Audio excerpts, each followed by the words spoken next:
So hello दोस्तों, कैसे आप सभी लोग। मैं देवदत्त अग्रवाल। दोस्तों मेरे पास में सेट है वीवो के। और जनरली आप देख रहे होंगे ये सेट को यहाँ पर। इन सेटों के अंदर होता क्या है कि जब हम किसी तरह का इसके अंदर एरर आता है। अभी देखिए इसके अंदर एक एरर है। मैं इस एरर को तो अगले एक वीडियो में बताऊंगा। बट प्रॉब्लम ये है कि जो टेक्नीशियन है, जो सॉफ्टवेयर करते हैं, मैं आपको दिखाना चाहूँगा सबसे पहले। तो मैं आपको ले चलता हूँ फिलहाल हमारे डेस्कटॉप पर। बट मैं आपको साइड कैमरा भी डेस्कटॉप अच्छा साइड कैमरा भी डेस्कटॉप में दिखाना चाहूँगा। ठीक है। अच्छा, ऑलरेडी है। तो चलिए चलते हैं। तो जैसे हमने डेस्कटॉप पे आया है और हमने यहाँ पर डिवाइस मैनेजर ओपन किया है। तो जनरली होता ये है कि जब हम इसको फ्लैश करते हैं, जैसे कि मैं आपको यहाँ से बताता हूँ। जैसे हम अभी एक अनलॉक टूल यूज़ कर रहे हैं, या हमने अभी CM2 लगाया है। ओके। तो हम CM2 लगाया, हमने CM2 यूज़ कर रहे हैं। तो आप देख सकते हैं हमने इसको आइडेंटिफाई पे किया है। और यहाँ पर हमने फायरफ्लाई यूज़ किया है। हमने इवन यहाँ पे मॉडल भी सिलेक्ट करके रखा हुआ है और बूट भी देके रखा है।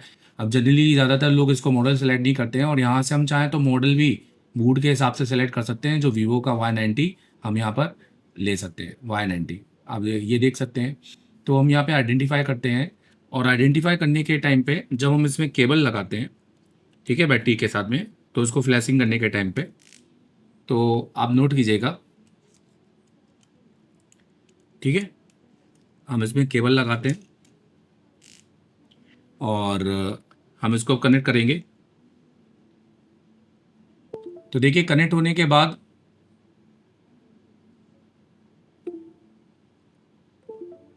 ये देखिए फोर्स ब्रूम पोर्ट ऑन करने के लिए कह रहा है। और आप यहाँ पे देखिए तो प्री लोडर पोर्ट बन रहा है। तो आप ब्रूम पोर्ट कैसे लेकर आएंगे? तो आइए मैं इसी पर एक वीडियो बनाना चाहता हूँ, क्योंकि बहुत सारे स्टूडेंट जानना चाहते हैं कि सर ब्रूम पोर्ट कैसे लेके आए प्री लोडर से ब्रूम, क्योंकि प्री लोडर पे ये हमारा फ्लैश नहीं हो रहा है। तो मैं आपसे यही कहना चाहता हूँ कि अगर आपका फ़ोन प्री लोडर पर फ्लैश नहीं हो रहा है, एरर दे रहा है, और वो ब्रूम में फ्लैश हो रहा है या रीड राइट हो रहा है, तो आप उसको ब्रूम पोर्ट में कैसे लेके आएंगे? तो इसके लिए आपको उसकी क्लॉक जो सप्लाई होती है, जो CPU मेमोरी के बीच की होती है, वो सप्लाई को आपको ग्राउंड करना है कुछ सेकंड के लिए। तो पूरा वीडियो देखिएगा, आपको समझ में आ जाएगा। जैसे सबसे पहले मैं आपको इसके लिए अपने डेस्कटॉप पे लेके चलता हूँ और आपको बताता हूँ कि क्लॉक सप्लाई होती क्या है। तो समझिए, हम जैसे ये डेस्कटॉप पे चले गए हैं और हमने एक साइट ओपन किया है। तो ये वीवो का Y91 है। अब इसके हमें CPU और MMC के बीच में हमें समझना है। तो जब हम इसके बिटमैप में जाते हैं, और बिटमैप में जाते हैं और इसकी MMC के अंदर हम देखते हैं, यहाँ पर आपको एक क्लॉक सप्लाई होती है। और ये क्लॉक सप्लाई आप देख सकते हैं, जैसे ये रजिस्टर आप देख रहे होंगे। हमें कुछ नहीं करना है दोस्तों, हमें सिर्फ इस रजिस्टर के से एक जंपर लेके इसको ग्राउंड करना है। और उसके बाद और उस ग्राउंड करने के साथ साइमल्टेनियसली हमें आपको बैटरी हटानी है और हमें केबल लगानी है, तो ये ब्रूम पोर्ट में जाएगा। मैं आपको इसको करके दिखाता हूँ, तभी आपको समझ में आएगा। ऐसे बोल के आने में तो आपको समझ में नहीं आएगा। तो चलो मैं आपको इसको लेके चलता हूँ और आपको करके दिखाता हूँ किस तरीके से। तो सबसे पहले, अच्छा, आप इसकी अगर जानना चाहते हैं कि इसका क्लॉक कौन सा है, क्योंकि मे भी हो सकता है आप हार्डवेयर पे काम नहीं कर रहे हो, तो आप इसकी ISP पिन आउट निकाल सकते हैं। देखिए अभी बोर्ड पे बिल्कुल भी काम नहीं हुआ है। तो अगर हम यहाँ पर इसका ISP पिन आउट निकालें, तो हम यहाँ पे लिखेंगे वीवो का Y90 ISP पिन आउट। ठीक है। और जब हम वीवो का YSP पिन आउट देखेंगे, तो हमें यहाँ पे पता चलेगा कि हमारा क्लॉक कौन सा है। तो ईज़िली हमें मिल जाता है। हम यहाँ से ओपन इन इमेज कर सकते हैं। यहाँ पर वीवो का Y91 Y90 1i होगा, और 93 यहाँ पर भी दिखाई दे रहा है। खैर, और आप यहाँ से भी बहुत इजीली देख सकते हैं कि आपका क्लॉक डाटा कौन सा है। ये आपको बताने का एक तरीका है। तो चलिए सबसे पहले मैं आपको बताता हूँ। तो पहले तो हम इसके ऊपर का सील्ड देखते हैं। हमें सील्ड कितना खुलना है, कितना नहीं खुलना है। तो सबसे पहले हम इसके ऊपर का ये जो पेपर लगा हुआ है, ये एक प्रोटेक्शन पेपर है। ये हीट को रेजिस्ट करता है एक तरीके से, आपका CPU गर्म होने से इसी इसी की वजह से बचता है। पर हमें इसको निकालना पड़ेगा। ठीक है। तो हम इसको निकाल देते हैं।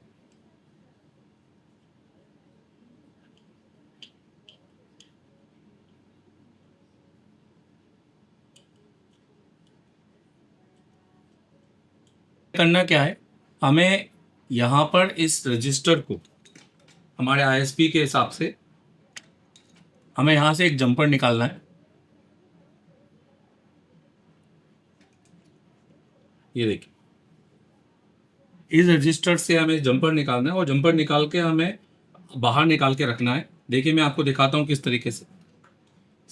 जैसे मैंने एक फ़ोन में ऑलरेडी निकाल के रखा हुआ है, और निकाल कर हमें इस तरह की जो सील्ड होती है हमारे फ़ोन से उतरी होती है, हमें उस सील्ड पर जंपर मार देना है। जैसे मैं इसी जंपर को फिलहाल निकाल लेता हूँ और इसी जंपर को लगा लेता हूँ। देखिए,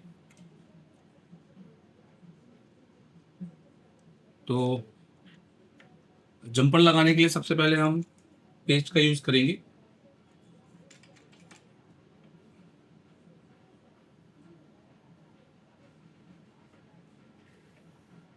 ठीक है, और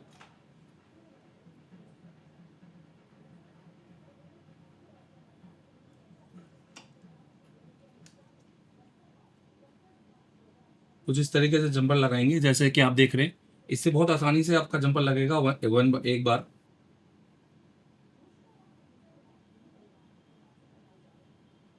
देखिए, हमारा जंपर लग चुका है, ये आप देख रहे हैं। अब इस जंपर को, जैसे कि मैंने बोला, आपको करना ये है कि आपको एक पतरा है, पतरे के ऊपर लगा देना ताकि इसको ग्राउंड से इजीली हम कनेक्ट कर सकें। देखिए, हो गया। अब हम कुछ नहीं करेंगे, अब हम इस फ़ोन को फिर से विदाउट बैटरी कनेक्ट करेंगे और हम देखते हैं कि अब हमारा कनेक्ट होता है कि नहीं होता है। तो देखिए, हमने यहाँ से आपको दिखा रहे हैं। अब आपको क्या करना है कि जैसे ही मैं केबल लगाऊंगा तो मुझे ये जो पतरा है इसको ग्राउंड के साथ टच करना है। तो चलिए देखते हैं ये होता है कि नहीं। तो हम डेस्कटॉप पे चले जाते हैं और मैं इसको थोड़ा सा बड़ा कर देता हूँ। ठीक है, और अब यहाँ पर जैसे मुझे, अब मैं इसको बंद करके फिर से चालू करता हूँ और मुझे कोई भी मॉडल सेलेक्ट करने की ज़रूरत नहीं है। मैंने CM2 सेलेक्ट किया हुआ है।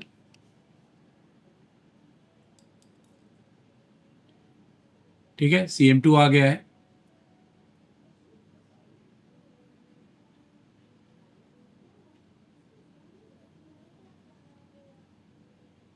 डन। अब मैंने, देखो यहाँ पे कुछ नहीं करना, हमें बस यहाँ पर ना फायर फ्लाई में टिक करना है क्योंकि मुझे इस फ़ोन की हेल्थ को पढ़ना है, इस फ़ोन के अंदर का पार्टीशन समझना है कि क्या इसके अंदर प्रॉब्लम है, और या इसको जो भी है फ्लैश करना है। बस यहाँ पे ऑटो बैकअप को हटा लूँगा, हेल्थ, आपका hardware health, deep info, software info, security info. ठीक है, तो ये सारी चीज़ें मैं यहाँ पर टिक करूँगा। अब मैं आइडेंटिफाई पे टिक करता हूँ।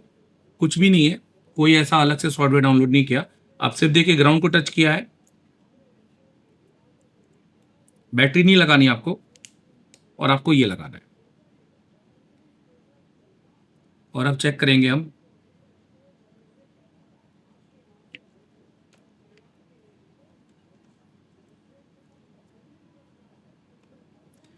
माफ़ी चाहूँगा, मेरा जंपर निकल गया है। मैं एक बार जंपर लगा लेता हूँ और अच्छे से।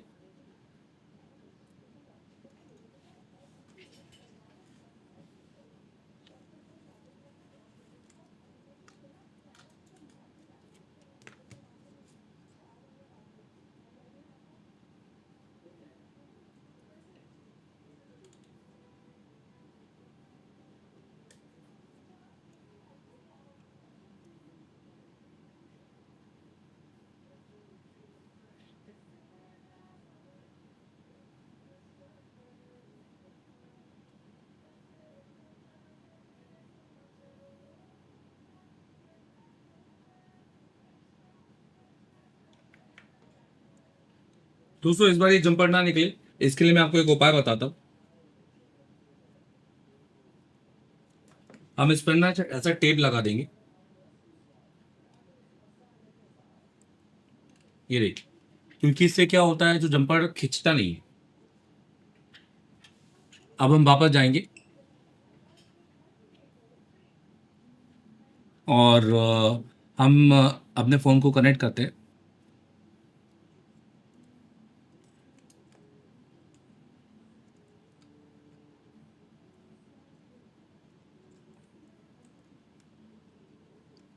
देखिए हो गया।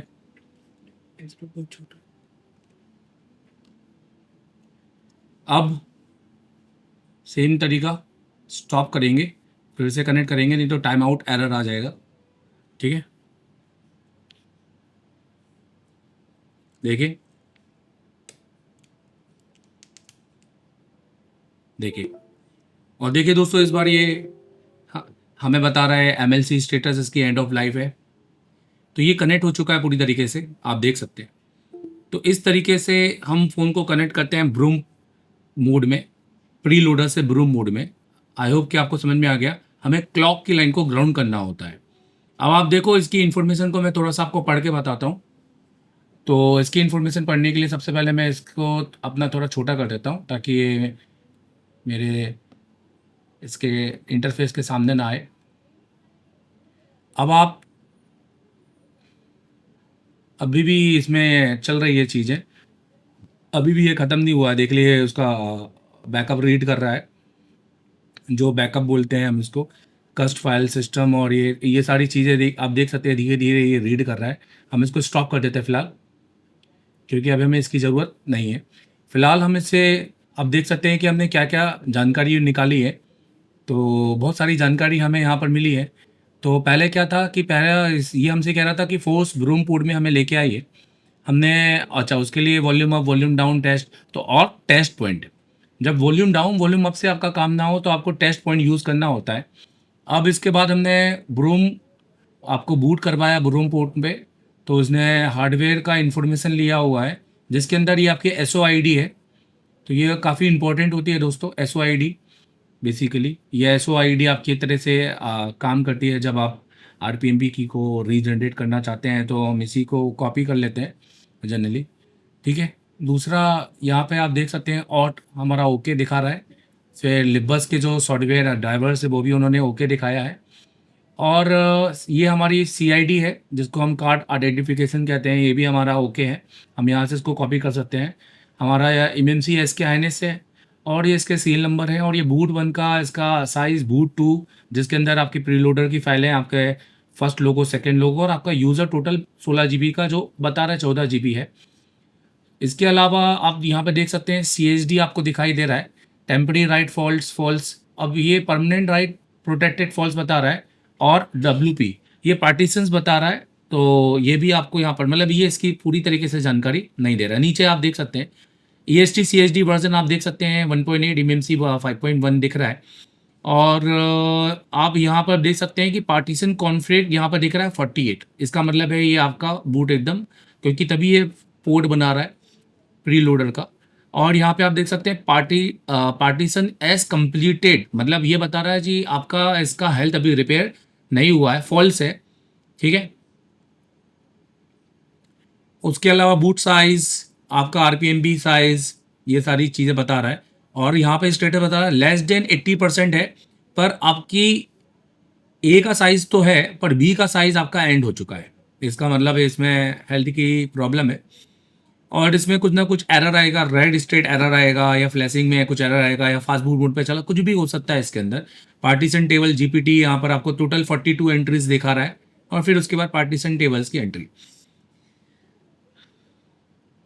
तो कैसा लगा ये वीडियो आप लोगों को? अभी फिलहाल आपको अगर ये हेल्थ रिपेयर करना है, आ, वो भले ही ईजी जेटेक हो, या हमारा UFI हो, या दोस्तों मैं सच बता रहा हूँ, सिर्फ CM2, या सिर्फ USB से हेल्थ रिपेयर करना है, तो मैं आपको इसकी हेल्थ रिपेयर करने के बहुत सारे वीडियो डालूंगा। आप क्लासेस ज्वाइन करेंगे तो आप यही चीज़ें लाइव प्रैक्टिकल, और आप खुद एक प्रैक्टिकल ऐसा फील करेंगे ये सारी चीज़ें। और इतना इजी करेंगे, हवा नहीं बनाएंगे, और खुद को एक्सपर्ट नहीं बताएंगे, आपको एक्सपर्ट बनाएंगे। ठीक है। सारा काम खुद नहीं करेंगे, आपसे करवाएंगे। आप देखेंगे अभी हमारे बहुत सारे वीडियो जिसके अंदर हमने स्टूडेंट से काम कराया है, और बहुत मज़ेदार वो वीडियो है। चलो ठीक है, थैंक यू वेरी मच। और ज्वाइन करो ईसा टेलीकॉम। परचेस करना है तो आप वेबसाइट में जाके इस यहाँ पे क्लिक कर सकते हैं, दिखाता हूँ। तो आप वेबसाइट में जाके यहाँ पे क्लिक कर सकते हैं। तो जब आप इसको यहाँ पे क्लिक करेंगे, ये 1500 रुपए की बुक है, आप इसको परचेस करेंगे तो ये आपको आपके कुरियर पे आ जाएगी, बाय कुरियर आ जाएगी 8 से 10 दिन में, हार्डवेयर की, जिसमें आपको बहुत कुछ सीखने को मिलेगा। उसके अलावा आपको अगर एंड्रॉइड कोड परचेस करना है तो आप इसको जैसे ही क्लिक करेंगे तो आप हमारे बेसिकली प्ले स्टोर में पहुंच जाएंगे। तो हम यहाँ पर प्ले स्टोर, आप ऊपर डाउनलोड ऐप करके उसको क्लिक करेंगे, ये तो आप ये प्ले स्टोर में पहुंच जाएंगे। एशिया टेलीकॉम मोबाइल कोर्स, आप सिर्फ ये कोर्स डाउनलोड कर लो और इसके बाद आपको सिर्फ इस कोर्स को एनरोलमेंट करना है, ठीक है। आप एक बार रजिस्टर्ड हो गए, फिर आपके पास मौके हैं कि आपको वो कोर्स कौन सा चाहिए। तो हमारे पास 2 कैटेगरी के कोर्स है, मैं आपको दिखाना चाहूंगा। ये उनके लिए हैं जिनकी हैंड स्किल अच्छी है, जो यहाँ आना नहीं चाहते हैं और जो चाहते हैं कि सर मुझे सर्टिफिकेट पढ़ाओ, तो मुझे सर्टिफिकेट पढ़ाओ, तो मैं आपको पढ़ाना चाहूंगा यहाँ पर। तो एक है हमारा मास्टर एंड्रॉइड जो 15,000 का है और एक है हमारा कंप्लीट एंड्रॉइड। मास्टर एंड्रॉइड के अंदर आपको पूरा कंटेंट मिलेगा यहाँ पर, 5G 4G और 5G हर तरीके का, 8 volt dual battery, 5G battery, advance charging, MediaTek, Realme, Oppo, टोटोलिया, total 40 pin charging circuit, Qualcomm 5G charging, 5G charging circuit, MediaTek, SPD, Samsung audio, तो ये सब कुछ आपको मिलेगा। SMD कैलिब्रेशन यहाँ पर, प्लस अगर आप कंप्लीट कोर्स लेते हैं 25,000 में तो उसमें आपको hardware, software, MMC, UFS, MMC की भी क्लास मिलेगी। और ये देखो 28 फरवरी की क्लास, 28 जनवरी की क्लास और अब अगले 11 महीने की क्लास जब से आप कोर्स खरीदेंगे। एक चला के दिखाता हूं।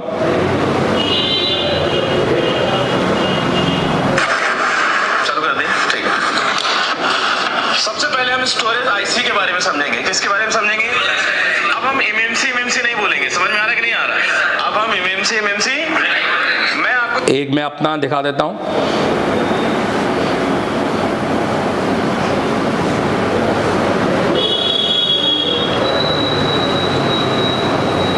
ये देखिए,